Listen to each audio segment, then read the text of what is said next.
ecosystem is really everything that surrounds you that would ideally support you in going from a good idea that you have to where that idea becomes a reality, creating real and measurable impact. I think we get more conscious about the meaning of being interdependent.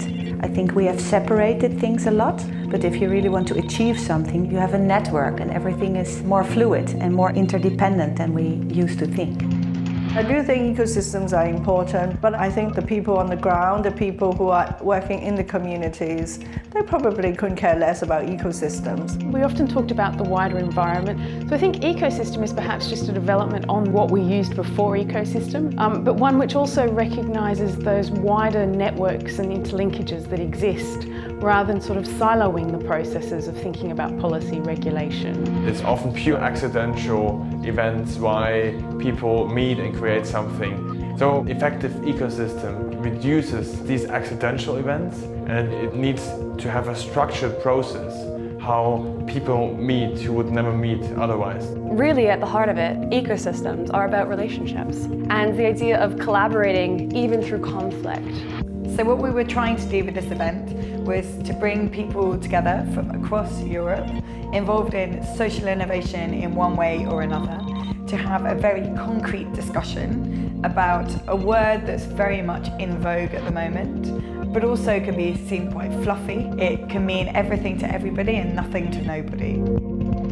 There's always a risk at these types of conferences that using a term like ecosystem can be a buzzword and that we spend the entire time discussing definitions. I think that's only productive to a point, and what we really tried to do is talk more about the features of an ecosystem rather than trying to agree on a definition.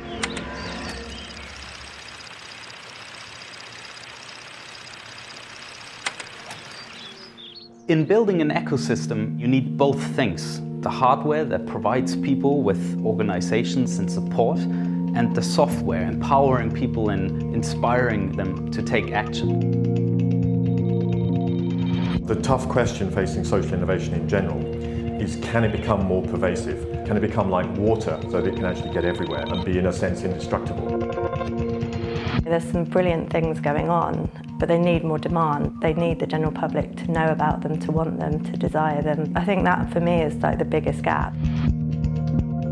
What we're doing in the permaculture movement is often not being labeled as separate movements or strands in how a society brings about change. So we are sharing the ownership, but we don't label it shared economy. You have this new community of organizations that are developing digital solutions to social challenges, but they are quite disconnected from the existing community of social innovation organizations.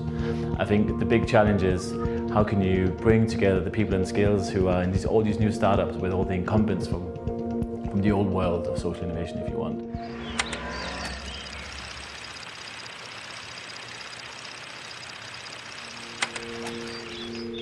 For me, social innovation, it's an infinite game. It's not just about organizations doing well. I think the best organizations will be which define themselves as organisms and contribute to very holistic and multi-perspective new solutions.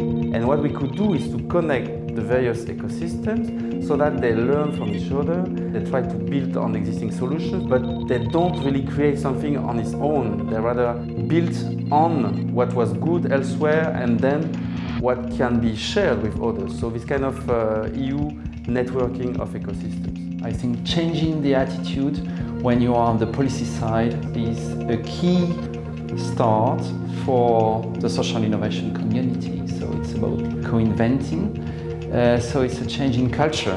Social innovation is something ungraspable, so public administration has really a big challenge to create an environment that will allow innovation, allow risk. So the aim of the public sector is not only to support social innovations, but also not to kill it.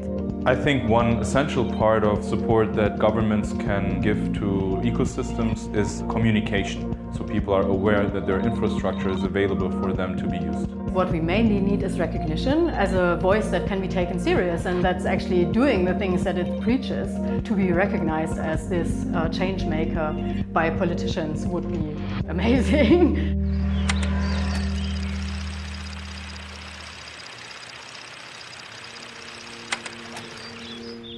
we've not been sufficiently assertive enough about the idea that ecosystems are competitive and cooperative. And the question of competition and failure is pretty important too. As with a natural ecosystem, a social innovation ecosystem has life and death as a cycle, and that this is nothing to be feared, and that sometimes old ideas have to move aside so that new ones can come in and take their place.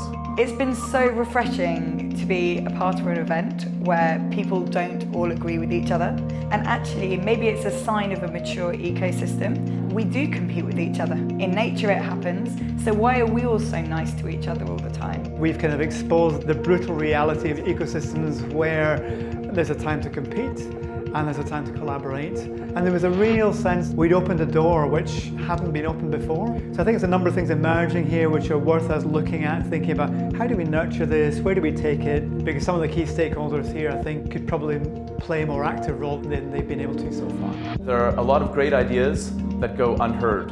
We have to make sure that there's a system that allows these ideas to go from a seed, a kernel, through to scaling, and make sure that every step of the way we're all there and we're working in a sequence to bring that forward to people who can do something with this on the policy level.